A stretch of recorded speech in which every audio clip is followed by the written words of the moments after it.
rasa pilkades.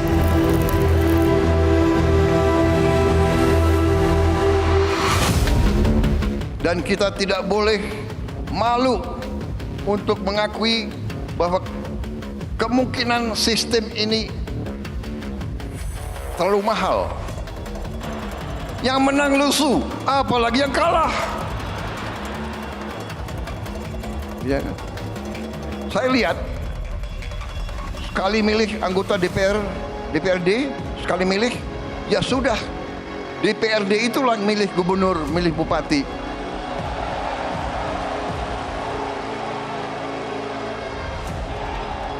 Ini sebetulnya begitu banyak ketua umum partai di sini, sebenarnya kita bisa putuskan malam hari ini juga. Gimana?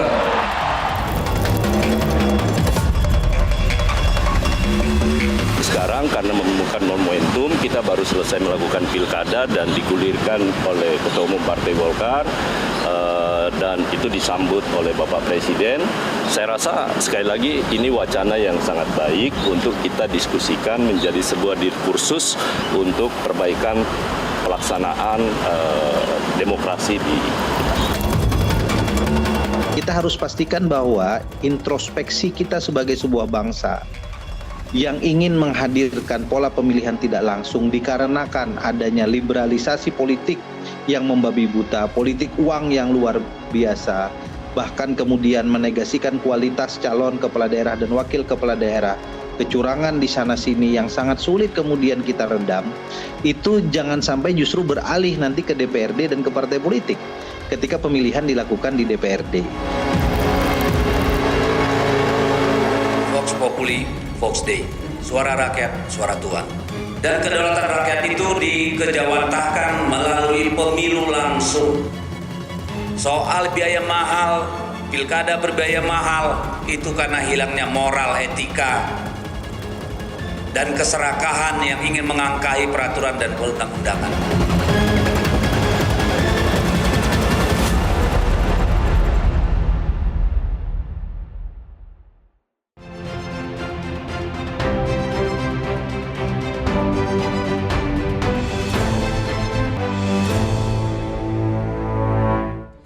Selamat malam pemirsa, di penghujung tahun politik wacana pilkada dipilih melalui DPRD kembali menggelitik publik. Kali ini usulan itu dilontarkan oleh orang nomor 1 di Republik ini. Tentu ada yang sepakat, ada juga yang tidak sependapat. Dalih klasik mahalnya ongkos pilkada langsung kembali menjadi alasan. Lantas apakah dengan mengembalikan pilkada dipilih DPRD benar bisa menjadi solusi atau justru langkah mundur dari demokrasi? Bersama saya Afiari Malik, inilah Panggung Demokrasi, polemik wacana kepala daerah dipilih DPRD lagi.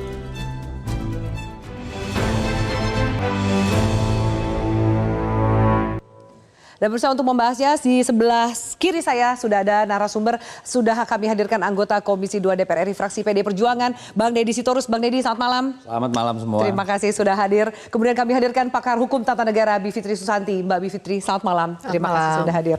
Di sebelah kanan saya ada Dewan Pembina Partai Gerindra, Andre Rosiade. Bang Andre, selamat malam. Malam Mbak Fi. Terima kasih sudah hadir. Dan peneliti utama politik BRIN, Mbak Siti Zuhro atau Mbak Wiwi. Mbak Wiwi, selamat malam. Terima kasih malam, sudah hadir. Malam. Baik, kita akan putarkan sebelum kita membahas lebih jauh. Ada statement dari, nah ini rekannya Bang Andre, Saiful Mujani, ya kemudian Dewan Pembina Partai Gerindra, bosnya Bang Andre, yang kita simak statement selengkapnya soal tema pada malam hari ini. Pilkada itu undang-undang. Jadi kalau pilkada itu dipilih oleh DPRD, maka yang diubah adalah undang-undangnya. Apa yang diubah? Undang-undang tentang pilkada, yakni tentang pemilihan gubernur, bupati, wali kota. Itu yang disampaikan oleh Presiden kemarin sebagai sebuah gagasan. Nah, pertanyaannya adalah apakah partai-partai setuju? Gerindra setuju. Pertanyaan itu, Gerindra setuju. Kapan itu akan dilakukan? Sebagai kajian awal kita akan lakukan nanti di tahun 2025. Oke, statement dari Pak Saiful Mujani, Bang Andre, Gerindra setuju, ya kan? Pasti. Lalu kemudian itu akan jadi pembahasan target di 2025. Bahkan sampai udah ngomongin undang-undang yang diubah. Sejauh mana sih pembahasan atau wacana kepala daerah dipilih oleh DPRD ini dibahas secara internal di Gerindra? Jadi begini, saya mau menyampaikan semangat Pak Prabowo kemarin itu kan semangat efisiensi. Beliau melihat bahwa sistem partai politik ini begitu mahal, buang-buang anggaran, dan semangat efisiensi ini beliau mengusulkan ya untuk menjadi bahan diskusi kita semua agar ini bisa dibahas. Apakah memang sistem pemilihan langsung ini apakah kita harus pertahankan atau tidak? Karena anggaran puluhan triliun begitu besar itu kan bisa lebih bermanfaat untuk kepentingan rakyat. Mulai untuk makan siang bergizi gratis, ya memperbaiki sekolah, rumah sakit, swasembada pangan, memperbaiki irigasi dan kepentingan pembangunan lainnya. Itu wacana. Dan itu disampaikan Pak Prabowo kan secara terbuka, bukan di belakang layar. Di acara di depan ketua umum partai politik yang ada di acara HUT Partai Golkar. Harapannya ini bisa didiskusikan secara demokratis dan sesuai dengan koridor UUD 1945. Itu semangatnya. Dan tadi pernyataan Sekretaris Jenderal Partai Gerindra. Jadi Pak Muzani itu Sekretaris Jenderal Partai Gerindra. Beliau sudah menyampaikan bahwa sikap resmi Partai Gerindra kita mendukung usulan Pak Prabowo. Nah, kapan dibahas nanti itu tugasnya bos saya tuh, Bang Deddy Sitorus, nanti 20 Januari kan DPR akan segera bersidang. Ya, tentu nanti Komisi 2 yang menjadi ujung tombak Bang Deddy Sitorus inilah bersama ketua komisi yang tadi ditampilkan Rifki untuk membahas dengan fraksi-fraksi ada, termasuk nanti akan mengundang para pakar, seluruh stakeholder untuk ini menjadi diskusi terbuka. Apakah kita akan kembali ke DPRD atau tetap dengan dengan pemilihan langsung yang mungkin bisa kita sempurnakan. Ya, mungkin bagaimana kita melakukan efisiensi, tidak lagi mengurangi kampanye terbuka, kampanye akbar, pemasangan alat peraga bisa dengan medsos, lalu diperbanyak diskusi dan dialog langsung, kan banyak hal. Nanti, tapi tentu sekali lagi apapun keputusannya nanti kita putuskan bersama-sama nanti di DPR. Setelah mengundang Mbak Wiwi, Mbak Bivitri dan seluruh para pakar dan juga kelompok masyarakat untuk diskusi. Nanti Bang Deddy Sitorus lah yang menyampaikan karena beliau tuh ujung tombaknya Komisi 2. Tapi Bang Deddy kan PDIP udah jelas nolak, terus gimana? Ya nggak masalah kan. Kan diskusinya nanti di Komisi 2 lalu dibalik nanti kita diskusikan secara terbuka. Yang penting demi kepentingan bangsa dan negara kita lihat opsi yang terbaik bagi bangsa ini apa. Jadi kan wacananya bukan tanda kutip request dari presiden, bahkan ketua-ketua umum pendukung partai pemerintah. Ini kan Prabowo ini Mbak gitu. Afi, beliau ini seorang demokrat, dipercaya demokrasi ini jalan terbaik bagi bangsa. Makanya beliau ikut kompetisi secara terbuka. Ya berkali-kali ya. Lalu beliau mendirikan partai, ya Partai Gerindra ikut pemilu dengan Partai Gerindra 2009, 2014, 2019, 2024. Bukan masuk pindah-pindah partai, lompat-lompat partai untuk kepentingan syahwat gitu. Konsisten. Bukan hari ini ikut gubernur partai A, besok mau nyapres partai B gitu loh. Pak Prabowo nggak begitu, nggak kutu loncat gitu loh. Nah, kalau kita lihat menyambung ya, kalau kita melihat kami punya grafiknya, sebenarnya kalau di pilkada langsung aja Gerindra termasuk juga dengan koalisinya banyak sekali memenangkan pilkada. Kita simak bersama nih kami tampilkan Gerindra nih paling banyak, ada 14 provinsi nih Bang Andre. Kemudian Golkar 8 provinsi. Semangatnya bukan untuk meraih kekuasaan, semangatnya efisiensi, bagaimana anggaran puluhan triliun, 41 triliun yang dianggarkan di pilkada itu yang ada di KPU, Bawaslu, TNI dan Polri itu sesuai data Kemendagri 15 Juli 2024 itu bisa dipakai untuk kepentingan rakyat. Yang seperti Pak Prabowo katakan, pendidikan, kemudian irigasi, kemudian kesehatan gitu. Bayangin kita bisa dengan anggaran yang sebesar itu kita bisa cetak sawah 300.000 hektar. Kita bisa intensifikasi sawah dan berapa rumah sakit yang kita bisa bangun, sekolah kita bangun. Begitu loh Mbak Afi. Daripada kita menghambur-hamburkan duit itu, negara lain aja menghindari, kenapa kita harus tidak mau evaluasi? Jadi pilkada langsung ini dianggap menghambur-hamburkan uang Mbak Afi, kita harus berani mengevaluasi Mbak Afi. Gitu loh. Jangan sampai yang UUD 1945 aja kita amandemen berkali-kali, masa ini tidak boleh berubah gitu ya. Kita evaluasi, kita diskusikan. Baik. Kan ini bukan kitab suci, Ya. gitu loh. Baik, saya minta tanggapan dan langsung dari Bang Deddy sebelum ke narasumber yang lain. Kalau PDIP konsisten, jelas statementnya adalah menolak dan tetap bersikukuh bahwa pilkada langsung itu yang menjadi hak rakyat untuk menyampaikan aspirasi dan suara mereka memilih siapa kepala daerah mereka, Bang Deddy. Ya, ini kan penyakit bangsa kita ya. Penyakit yang sudah endemik di kita. Satu, suka dari satu ekstrim ke ekstrim lain. Dulu kita semua dikontrol negara, pemilu asal-asalan, lalu berubah demokratis. Sekarang kita mau balik lagi nih ke ujung. Ya kan? Ini penyakit yang kedua nih. Penyakit undur-undur atau poco-poco. Nggak maju-maju gitu? Nggak maju-maju, karena maju 1-2 langkah, mundur 1 langkah, kan gitu nih. Kalau yang saya dengar, apa yang disampaikan oleh Pak Prabowo, Presiden kita, ini kan gugatannya terutama pada sisi mahalnya ongkos pemilu. Iya. Pemilu itu kan batu bata peradaban sipil kita, kalau menurut saya. Jadi pasti ada ongkosnya. Dan itu menurut saya wajar dikeluarkan oleh negara. Untuk apa? Melakukan rekrutmen kepemimpinan di seluruh wilayah Indonesia itu pasti ada biayanya. Ya. Dan itu normal. Di negara beradab demokrasi manapun itu sesuatu hal yang biasa. Itu yang pertama. Yang kedua, mahal katanya pilkada. Oke, sekarang kita cek. Apa sih yang bikin mahal pilkada? Satu, mahar partai politik. Ya, Itu yang paling mahal jangan-jangan. yang paling mahal bisa jadi itu. Iya. Karena apa? Kursi satu daerah yang nggak penting minimal tuh 250 juta. Bisa 500 juta, bisa 1 miliar, bisa 2 miliar. Provinsi kecil di timur sana ada yang berharga 25 miliar, Mbak. Hanya mahar, uang perahu. Belum Oke? tentu menang tuh ya. Masih cuma Baru panjer KTBLC lah doang. gitu ya. Ya, itu mahal banget tuh. Iya. Apalagi untuk daerah-daerah yang PAD-nya kecil, Iya. ya kan? Itu kan sangat mahal. Itu yang pertama. Yang kedua apa? Uang saksi. Daerah seperti Jawa Tengah yang TPS pilkadanya 114 ribuan, ya, yang kalau pileknya 140 ribu. Coba bayangkan beban calon tuh, ya, 114 ribu dikali 500 ribu per saksi, itu sudah 50 miliar lebih, Mbak. Ya toh, itu bikin mahal. Yang ketiga apa? Banyak calon ini tidak pernah punya rekam jejak di publik, di tempat di mana dia mau berkontestasi. Ya toh? Akhirnya jalan pintas, apa yang dia lakukan? Money politik. Hanya salah satu itu. Ya. Apalagi bansos. Apalagi rekrut tokoh-tokoh, ormas-ormas, bikin relawan ini itu. Sekarang kalau di media sosial influencer, buzzer, itu nggak kira-kira itu duitnya tuh.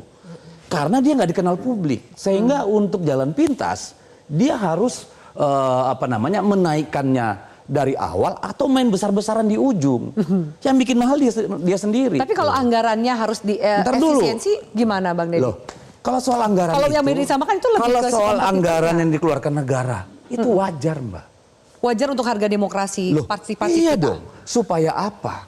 Supaya orang memang merasa pemimpin yang dipilih itu Pilihan ada yang dia pilih atau yang memang mendapatkan dukungan dari rakyat. Itu kan penting, legitimasi. Oke. Ya, Ya. itu satu.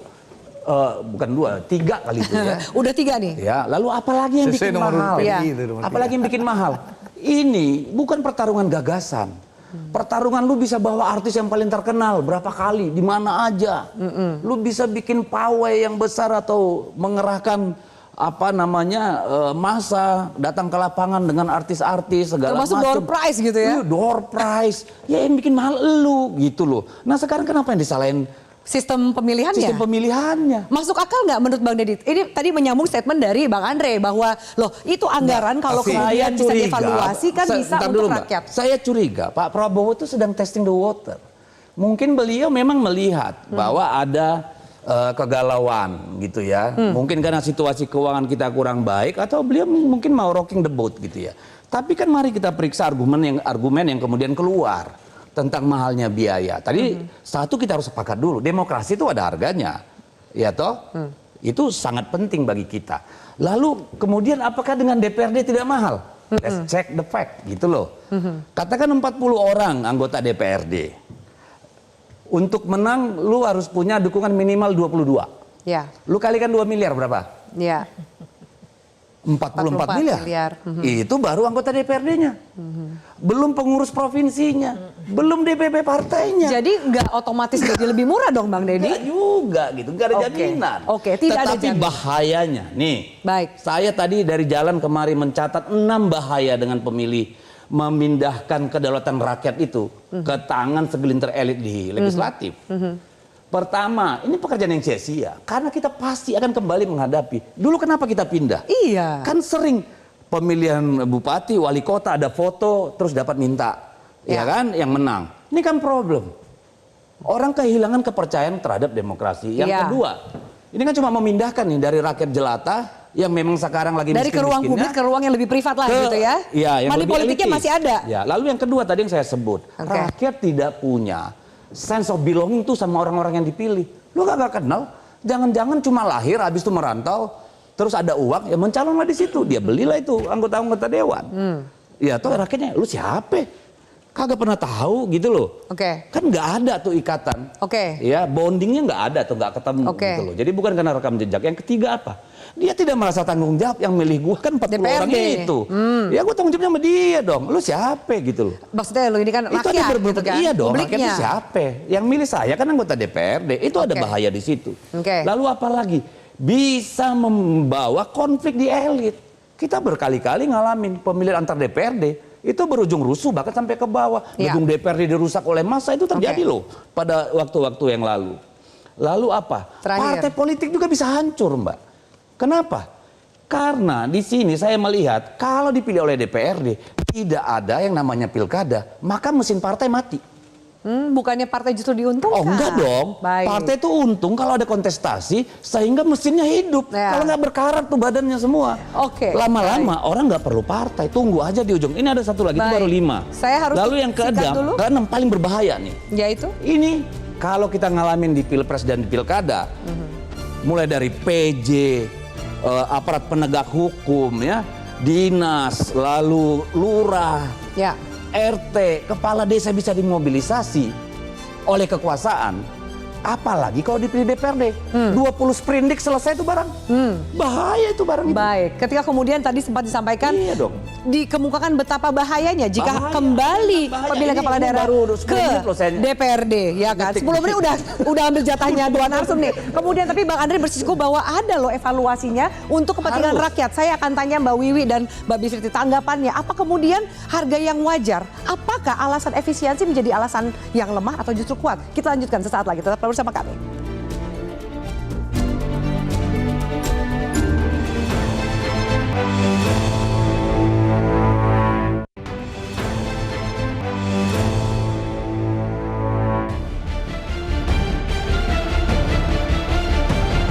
Pemikiran, kehendak dan latang bangun pendiri-pendiri bangsa kita dari sejak awal bangsa ini berdiri, kita ingin menjadi bangsa yang berdemokrasi.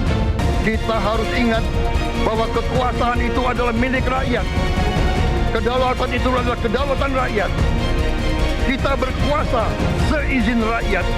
Kita menjalankan kekuasaan harus untuk kepentingan rakyat.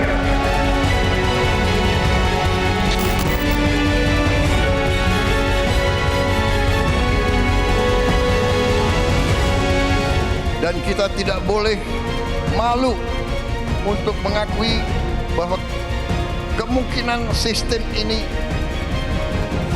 terlalu mahal. Betul. Dari wajah yang menang pun saya lihat lesu juga. Yang menang lesu, apalagi yang kalah. Ya. Saya lihat negara-negara kita, tetangga kita efisien. Malaysia, Singapura, India.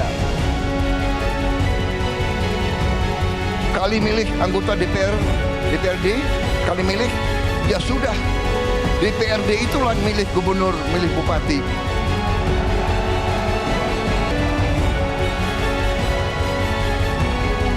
Ini sebetulnya begitu banyak ketua umum partai di sini, sebenarnya kita bisa putuskan malam hari ini juga. Gimana?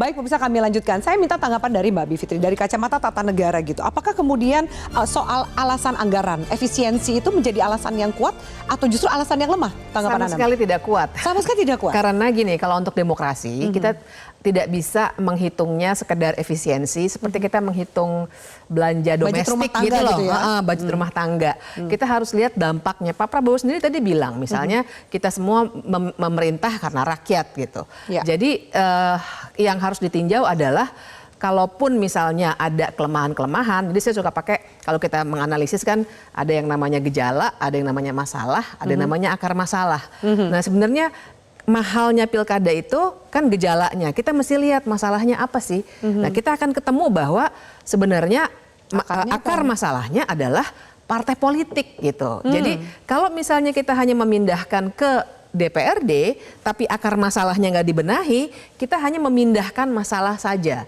Nah efisiensi itu, ya itu tadi ya, kalau kita bicara mahal atau nggak mahal, memang akan sangat relatif karena ukurannya bukan nggak bisa dikuantifikasi gitu loh. Maksudnya gini, kalau mau dibandingkan dengan misalnya makan siang bergizi gratis gitu, baik kalau kita membandingkan dengan itu. Tapi kan dampak dari makan bergizi gratis dengan pemilihan kepala daerah jelas berbeda. Karena untuk kepala daerah ini persoalannya paling mendasar dalam sebuah tatanan bernegara gitu. Jadi bahwa demokrasi itu akan selalu mahal pasti. Dan sebenarnya Pak Prabowo juga keliru ketika mengatakan membandingkannya dengan India. Nah, baru saya atau mau Malaysia tanya, di India, Singapura, Malaysia, bagaimana? Apakah kemudian itu contoh yang tepat kalau kita tahu juga mereka kan ada Perdana Menteri bukan Presiden? Betul, jadi nggak pasnya di dua hal. Pertama, mereka itu sistemnya juga federal. Jadi nggak ada gubernur yang model di kita atau bupati, wali kota dan lain sebagainya, tapi memang ada negara bagian. Kemudian kedua, mereka juga sistemnya parlementer. Jadi biasanya modelnya adalah memang yang dipilih itu DPR-nya duluan atau DPRD duluan. Baru kemudian mereka memilih kepalanya eksekutif dari anggota DPRD juga gitu. Jadi memang sistemnya sama sekali berbeda. Dan memang kalau dalam hukum tata negara, dalam ilmu politik, kita tidak bisa membandingkan jadi itu nggak pernah akan apple to apple begitu saja, nggak bisa. Pasti kita harus lihat konteksnya. Jadi contoh yang kurang tepat sebenarnya. Sama sekali tidak tepat. Jadi sama sekali tidak jangan tepat. dibandingkannya begitu saja begitu ya. Harus lihat konteks sejarah, konteks sistem pemerintahannya dan lain sebagainya. Saya ke Mbak Wiwi, saya tahu Bang Deddy mau nanggepin, saya ke Mbak Wiwi dulu. Mbak Wiwi, kalau kemudian tadi ada akar masalah, salah satunya adalah akar permasalahannya adalah partai politik gitu. Sejauh mana kemudian partai politik mau berbenah? Karena kalau kita lihat nih dari beberapa ketua umum partai politik aja sebenarnya juga sudah setuju, sepakat. Beberapa menteri bahkan sudah mengiyakan wacana soal pemilihan kepala daerah ini kembali ke DPRD. Tanggapan Mbak Wiwi? Iya, ini menurut saya isu krusial ya. Ketika pilkada kita evaluasi gitu ya. Memang terasakan bahwa pilkada serentak 2024 terasa tawar, hambar gitu ya. Apakah karena ini serentak 1 tahun 3 pemilu diserentakkan, lalu kita anti klimaks seperti itu gitu ya. Ini yang harus dikalkulasi ya secara sangat serius. Kita tidak boleh trial and error, tapi kalaupun harus dievaluasi kritis, itu harus ada naskah akademiknya. Bagaimana secara teori, bagaimana secara empirik ya. Sejak 2005, Juni 2005 sampai 2024 kita praktekkan pilkada langsung ini, betulkah langsung seperti yang kita harapkan? Dari rakyat, oleh rakyat, untuk rakyat. Betulkah itu? Lalu memang itu adalah ekspresi yang genuine gitu ya. Bukan masyarakat di fait accompli oleh elit-elit gitu. Tapi nyatanya iya kok di fait accompli gitu.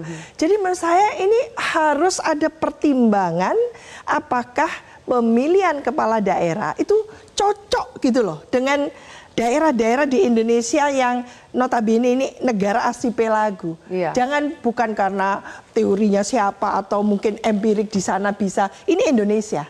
Jadi Indonesia itu punya pengalaman sendiri, punya katakan kekhasan karakteristiknya sendiri yang kita tidak boleh menafikan itu.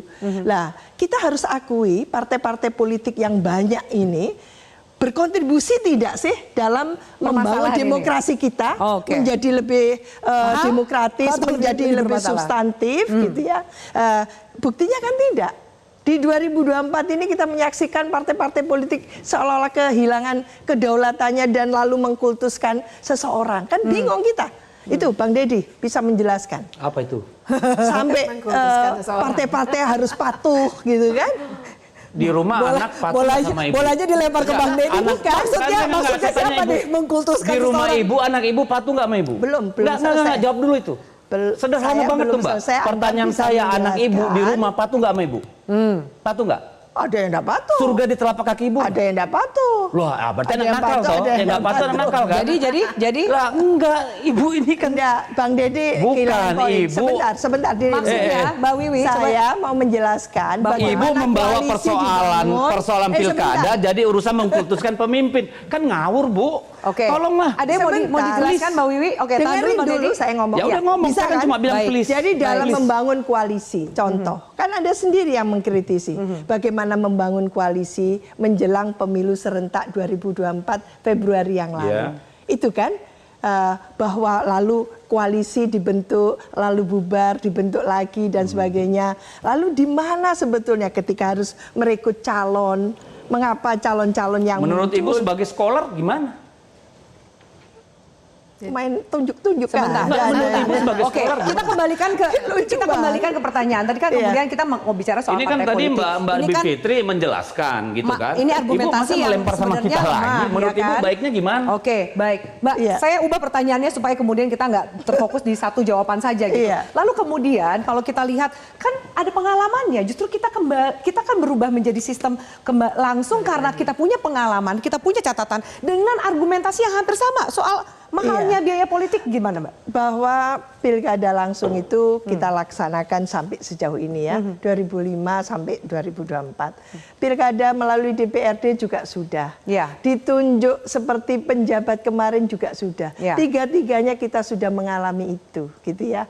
Maka kalau tiga-tiganya sekarang kita evaluasi, mana yang paling bagus untuk demokrasi? Maka kita evaluasi dampaknya yang paling kecil. Buruknya itu yang harus kita pilih. Karena semua praktek dari langsung, tidak langsung, melalui ditunjuk, itu semua juga punya dampak positif dan negatif. Maka tadi itu, kalau langsung partisipatif, bottom up. Gitu. Asumsinya juga sebetulnya. Kalau ditunjuk, top down.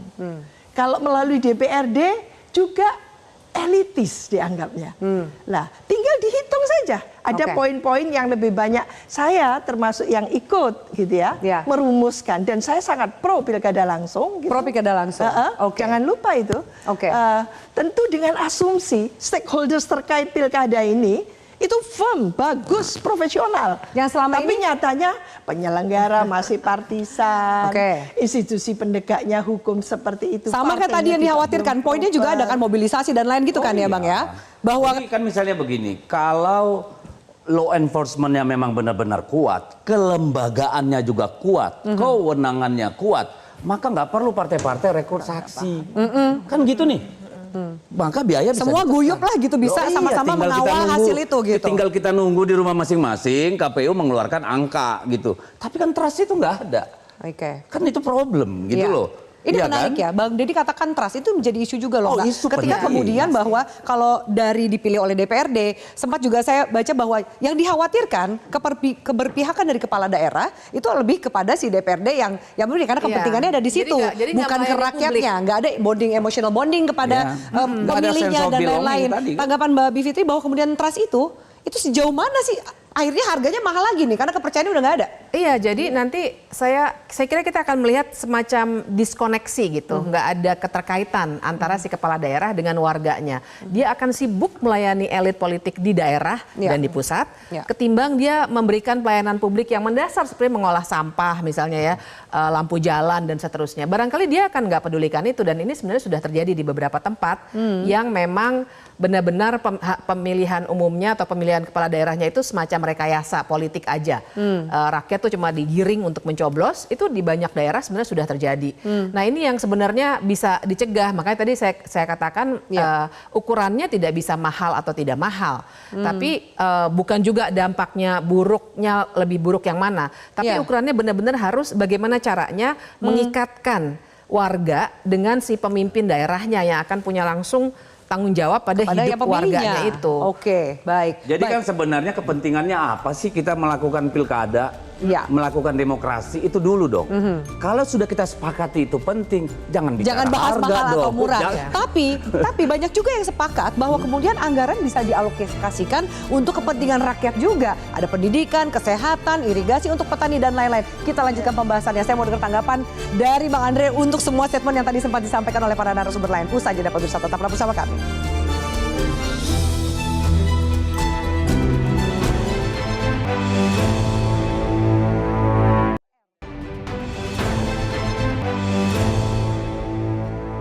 Oke, baik.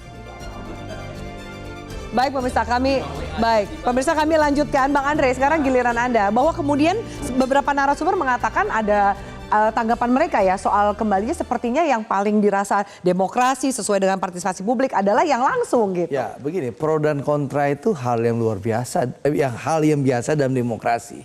Dan ini kan belum ada keputusan apa-apa. Ini wacana yang dilontarkan oleh Pak Prabowo dan kita bahas sesuai konstitusi nanti di DPR. Tapi ada juga kalau dibilang Pak Prabowo test the water gitu tadi.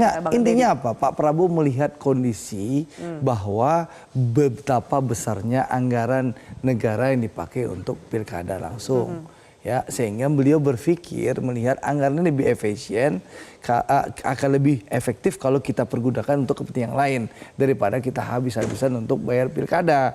Ada cara lain untuk pemilihan lewat DPRD. Meskipun tadi Bang Deddy maupun Mbak Bivitri punya prasangka suuzonnya luar biasa kepada anggota DPRD. Suuzon? Gitu iya. Oke. Karena menurut saya, yang di mana Bang? Menurut saya, contohnya? Menurut saya, kalau kita curiga itu kan semua bisa diantisipasi. Misalnya, nggak mungkin dong anggota DPRD itu mau mengorbankan ya integritas mereka dengan memilih pemimpin di daerah mereka yang tidak punya kapasitas dan kapabilitas gitu loh. Tapi itu pertama. Di masa lalu, itu masa lalu, Bang. Tapi banyak kita belajar dari masa lalu. Nggak mungkin anggota dewan mau memilih orang nggak punya kapasitas. Dan itu menyangkut kredibilitas mereka. Itu satu. Mau aja itu. Yang kedua, kalau ada kecurigaan orang money politik, kan ada aparat penegak hukum, KPK, yang akan mengawasi, gitu loh. Catatannya kan kan lebih gampang mengawasi 40 orang itu daripada banyak hal. Ya 40 orang bisa disadap, diawasi bisa saja. Jadi intinya apa? Mari kita berprasangka baik dulu. Itu pertama. Yang kedua, mari kita bahas nanti secara terbuka, ada naskah akademik seperti disampaikan Mbak Wiwi, sehingga kita lihat plus minusnya apa. Yang terbaik bagi bangsa itu apa pilihannya. Kalaupun nanti pilihannya kita tetap mengadakan pilkada langsung, ini juga harus kita evaluasi. Jangan sampai pertama biaya negara begitu besar. Yang kedua, bagaimana kita bisa memastikan ya tidak ada lagi biaya politik yang begitu besar sehingga akhirnya ujungnya apa? Kita tonton di TV tiba-tiba wali kota ini ditangkap KPK, ya bupati ini ditangkap, gubernur ini ditangkap. Kenapa? Biaya politik begitu tinggi. Bang, biaya politik beda sama anggaran loh, ya kan? Nggak, soalnya saya pertama anggaran, konteks. Tapi kan udah bisa diprediksi ya, ketok palu anggaran juga teman-temannya Bang Andre semua di DPR, jangan kemudian kesannya malah nyalain masyarakat gitu loh. Saya nggak pernah nyalain masyarakat, Mbak. Dari awal yang saya sampaikan di awal sesi pertama, saya bicara efisiensi anggaran negara. Hampir 41 triliun itu. Itu yang saya garis bawahi. Pak Prabowo bicara itu. Bagaimana anggaran yang puluhan triliun bisa kita pakai untuk kepentingan rakyat lebih besar. Itu loh konteks Pak Prabowo. Jadi Pak Prabowo nggak bicara yang lain dong. 41 triliun itu dianggap anggaran yang besar oleh Pak Prabowo. Berapa sih angka yang kemudian wajar Mbak Bivitri? Karena kan ngomong besar kecil tapi juga nggak ada acuan angkanya. Itulah, jadi besar kecil itu kan relatif ya. Karena itu tadi dampaknya pada demokrasi apa? Soalnya kalau ngomong besar kecil, misalnya nih gaji untuk 109 menteri dan para wakil menteri aja, coba lihat dulu anggarannya berapa misalnya gitu. Atau misalnya anggaran yang dikorupsi. Jadi artinya kalau sekarang kita kecilkan, kita mau hilangkan pilkadanya karena 37 triliun, yang saya baca tadi 37,9 triliun gitu ya. Tapi kita melupakan fakta bahwa di tempat lain juga banyak inefisiensi. Tapi yang mau kita hancurkan adalah sesuatu yang berpengaruh langsung pada demokrasi. Nah itu dan kalau bicara kapasitas, mungkin kapasitas dari segi keahlian, ya DPRD mungkin saja akan lebih hati-hati. Tapi kan kita harus berbicara bukan hanya kapasitas di bidang keilmuannya, tapi secara politik dia punya relationship nggak sama warga gitu. Dan yang juga harus kita, karena tadi Bang Andre ngomong soal suzon, sebenarnya kan kalau dalam analisis bukan suzon atau husnuzon ya, tapi pengalaman empirik kita gimana. Dan kita sudah punya itu. Waktu zaman Orde Baru juga sistemnya seperti itu. Jangan lupa waktu itu Pak SBY sebenarnya sempat bikin di Undang-Undang Pilkada, tapi kita protes. Lalu keluar Perpu. Dan berarti ya kita respect juga ya. Berarti Pak SBY waktu itu mendengar masukan dari rakyat, makanya langsung diubah. Dan artinya sudah ada kajiannya juga yang mendukung itu. Jadi bukan suzon ya, tapi data empirik yang sudah kita miliki. Pro kontra hal yang biasa, jadi bukan suzon husnuzon lah ya, kurang lebih seperti itu gitu loh. Kalau urusannya adalah menghemat anggaran, Pilpres itu paling mahal. Ya udah presiden pilih DPR aja, kenapa susah-susah sampai kenapa harus pilkada gitu? Ya udah entar wacananya besok berubah loh Bang Deddy. Gini, jadi, kalau konfigurasi politik sekarang apapun yang mau dilakukan pemerintah itu bisa terjadi, Mbak. Praktis kan PDI Perjuangan cuma 16%. Ya, di sana udah 84%. Taruhlah ada yang keluar 1-2, apapun politik itu akan bisa. Masih cukup gitu. Nah, tapi kan sekarang kita kembali ke akal sehat. Tadi kan dikatakan Andre, ini kan namanya kita beradu gagasan kan, beradu pandangan. Karena hanya perbenturan pandangan yang melahirkan keputusan bersama yang lebih baik gitu. Jadi kemudian kita mengkuantifikasi proses demokrasi yang esensial itu bagi negara beradab, lalu dikuantifikasi dengan harga yang keluar. Itu kan menurut saya aneh. Coba saya tanya, kemarin lu bangun IKN buat apa sih? Misalnya gitu. Kenapa nggak bangun SD aja atau jembatan di pedalaman sana, misalnya gitu loh. Argumentasi yang sama untuk pendidikan, kenapa kesehatan. Kenapa kita kasih sama polisi 126 triliun? Lebih dari biaya untuk kesehatan, untuk pendidikan. Kenapa? Misalnya, apakah kita dalam keadaan perang sehingga 140 triliun biaya untuk Kemenhan? Kan semua jadi bisa diperdebatkan gitu. It's not apple to apple. Saya minta tanggapan Bang Andre bahwa kemudian dua jawaban ini juga mewakili argumentasi dari menurut saya ini sederhana. Kita akan bahas secara mendetail, mendalam di Komisi 2 nanti. Seluruh pihak akan diundang. Kalau dilibatkan Komisi 2. Pasti dilibatkan dong. Pak Prabowo kan Bang Deddy tahu. Orang yang sangat demokratis. Undang-undang pilkada kemarin kan satu malam balik langsung jalan. Ada juga ini loh traumanya publik tiba-tiba undang-undang kilat aja jadi. Itu mengantisipasi itu gimana Bang Andre? Tentu nanti ini domainnya Komisi 2. Pasti akan dibahas di Komisi 2. Bang Deddy kalau nggak tahu ya, saya tahu besok 20 Januari pindah atau enggak gitu loh. Kan pilkada udah selesai, takutnya dipindah. Masih tetap nggak komisinya gitu. Nanti kan ini kayak pengalaman kita di Komisi 6 loh Andre.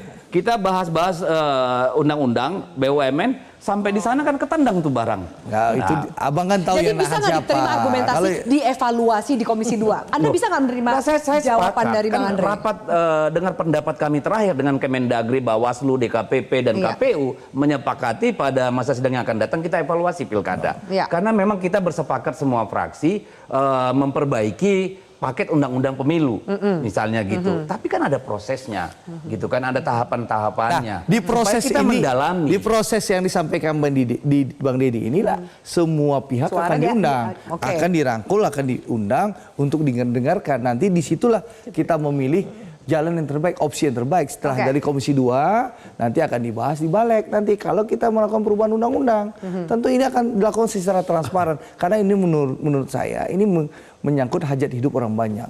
Jadi ini pasti saya sebenarnya yakin, waktu baru keluar juga statement Pak Jokowi, saya dikejar wartawan, saya bilang ya nanti kita lihat draftnya dulu baru kita bahas. Kita juga belum tahu itu apakah jadi atau tidak. Tapi itu tadi kita juga ada trauma-trauma kan. Tapi menurut Bang Deddy ini jadi atau enggak sama rekan di DPR? Ini akan didorong ke DPR wacana ini enggak? Sangat mungkin. Sangat terjadi. mungkin. Kenapa? Mungkin. Pertimbangan politiknya apa sangat mungkin untuk kemudian konfigurasi kekuatan politik di parlemen dong. Ya, Kim Plus itu sekarang kan 84% kalau semua setia. Nanti Afi, setelah kita bahas secara terbuka transparan, saya yakin PDI nanti di keputusan akan bersama-sama mengambil keputusan. Gitu loh. Mungkin nggak Gerindra yang ikut PDIP? Dalam politik nggak ada yang nggak mungkin. Saya percaya Pak Prabowo akan ikut suara rakyat. Kalau PDIP nanti nggak sanggup bersuara, nanti rakyat yang bersuara. Kita lanjutkan. Kemudian jika ternyata tadi disampaikan oleh Bang Deddy, konfigurasi politik di DPR ini cukup kuat untuk kemudian menggolkan wacana ini. Bagaimana dengan aspirasi masyarakat? Karena Mbak Wi, kita tahu bahwa semangat otonomi daerah ini kan keluar sebagai harapan kemajuan dari daerah. Ketika mungkin rakyatnya bisa memilih kepala daerahnya langsung. Apakah kemudian itu juga akan teramputasi dengan adanya wacana ini yang kemudian bisa kemungkinan besar didorong di DPR? Kita lanjutkan saat lagi, tetap bersama kami.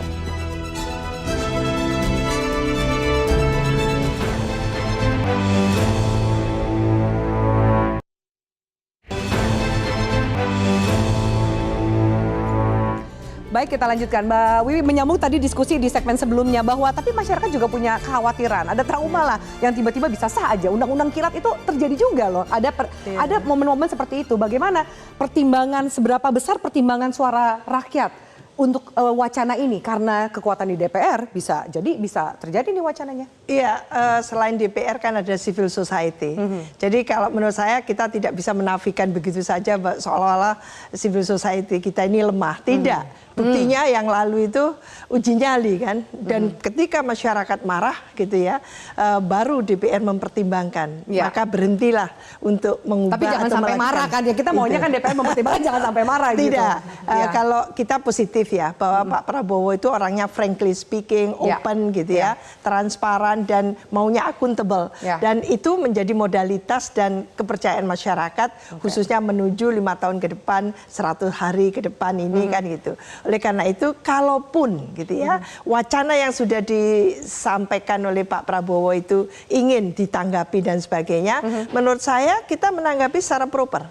Tidak dengan kusut gitu ya. Artinya apa? Ini harus menjadi satu langkah untuk memastikan bahwa semua pemilu kita itu berkualitas nantinya. Bukan poco-poco lagi, bukan justru kita setback. Ini tadi Bang Deddy saya menyampaikan bagaimana peran partai, bagaimana partai itu harus punya kedaulatannya, hak otonomnya. Tadi mohon maaf mungkin. Iya. Tadi saya salah nangkapnya tadi. Jadi benar ya, karena begini, ini problem kita adalah bahwa kita ini kan harus melangkah maju. Kan ini yang paling penting dari semua essence perjalanan kita ini. Jangan dong ditarik mundur lagi ke belakang. Misalnya nih, kemarin itu ada statement Pak Mendagri, asimetrik. Dengan membawa contoh DKI dan Jogja. Masa ngambil contohnya dari yang khusus gitu kan, kebalikan. Yang khusus cara berpikir yang salah itu Pak Mendagri gitu loh. Karena kan DKI dan Jogja itu kekhususan karena sejarah kita. Ya kan, kalau DKI karena karena ibu kota. Aceh sebagai nangro itu karena konflik kita. Papua juga demikian. Masa yang khusus-khusus ini yang kemudian dijadikan benchmarking? Salah itu Pak Mendagri. Jangan dong. Jangan Pak, salah itu. Pikir tuh. Soal kemudian statement dari untuk Mbak Deddy juga menyampaikan bahwa ada sampaikan bahwa demokrasi asimetris. Mbak, ini benar nggak sih ada demokrasi asimetris langsung dan terwakilan? Cocokkah di konteksnya nggak begitu. Jadi memang kan kalau kita lihat di konstitusi kita ya, kekhususan dari tadi yang namanya DKI Jakarta, DKI sekarang masih ibu kota loh karena belum ada Kepres ya. Kemudian tadi yang disebutin oleh Bang Deddy itu semua diatur di konstitusi kita sebagai daerah-daerah yang memang diatur secara khusus. Nah, tapi simetri atau asimetri itu bukan cara menganalisisnya. Kita kembali harus kepada apa yang disebut cita-cita reformasi. Pertama soal desentralisasi, itu cita-cita reformasi loh. 6 tuntutan waktu itu dari mahasiswa. Setelah itu ada pasal 18B juga menyatakan seperti itu. Walaupun kemudian dikatakan secara demokratis, pada 2004 sebenarnya Mahkamah Konstitusi sudah bilang yang namanya demokratis adalah dipilih secara langsung. Nah, jadi itu jangan direduksi lagi. Kita bahwa demokrasi juga ada yang namanya demokrasi diwakilkan, itu nggak ada. Sesuai dengan MK langsung. Jadi demokrasi simetris asimetris tuh kita bisa perdebatkan lagi deh. Soalnya demokrasi buat episode minggu depan ya. Lanjut ya maksudnya. Baik, Bang Andre silakan. Saya rasa jadi gini, kita tidak usah berprasangka yang kemana-mana. Yang jelas pidato Pak Prabowo ini menurut saya ini baik ya. Ini menjadi bahan kita untuk melakukan evaluasi secara menyeluruh proses pilkada yang kita lakukan ini. Nah, ini sebenarnya ini trigger ya pidato Presiden Prabowo ini menurut saya. Apakah nanti kita sepakat pilkada tetap langsung ataupun nanti melalui DPRD, ini menjadi bahan perdebatan kita nanti. Nanti kan kita akan undang nih, pasti tidak akan ada mungkin Mbak, saya mau tegaskan Mbak Afi, tidak akan mungkin nanti pembahasan undang-undangnya kilat Mbak Afi. Semua akan diundang. Komitmen itu supaya kemudian reaksinya, suuzonnya nggak terlalu banyak. Nggak mungkin dong. Gitu ya. Ada Bang Deddy Sitorus di Komisi 2. Gitu loh. Tapi nanti ada Aryo Bimo loh. Betul. Ada Aryo Bimo loh Wakil Ketua Komisi 2. Ada di Sitorus Macan Parlemen di Komisi 2. Nggak mungkin pembahasannya akan. Kalau saya jadi ikuti saja perjalanan evaluasi di Komisi 2. Jadi intinya, tapi Mbak, sebentar Bang. Tapi yang pasti, apapun keputusan kita nanti, apakah langsung atau melalui DPRD, pilkada ini harus kita evaluasi secara menyeluruh ya, mulai soal anggaran maupun bagaimana pelaksanaan ke depan. jangan sampai kita menghabiskan uang begitu besar. Oke, baik. Itu Terima penting kasih itu. banyak. Terima kasih banyak. Mbak Dedi, kita harus closing. Kita sambung di diskusi lainnya. Bang Dedi, Mbak Bivitri, terima kasih banyak. Mbak Wiwi dan Mbak Andre, terima kasih atas diskusinya pada malam hari ini. Dan pemirsa, sistem pilkada langsung masih jauh dari sempurna. Namun, jika terlalu tergesa-gesa atau bahkan memaksa wacana DPRD kembali memilih kepala daerah, kemunduran demokrasi menjadi ancamannya. Jadi perlu kehati-hatian melihat permasalahan dan cermat menentukan solusi mengawal langkah pembangunan bangsa ke depan. Yang perlu dijaga adalah memastikan demokrasi tetap menjadi milik rakyatnya, bukan segelintir elit politik semata. Saya Afin Malik undur diri, selamat malam, sampai jumpa.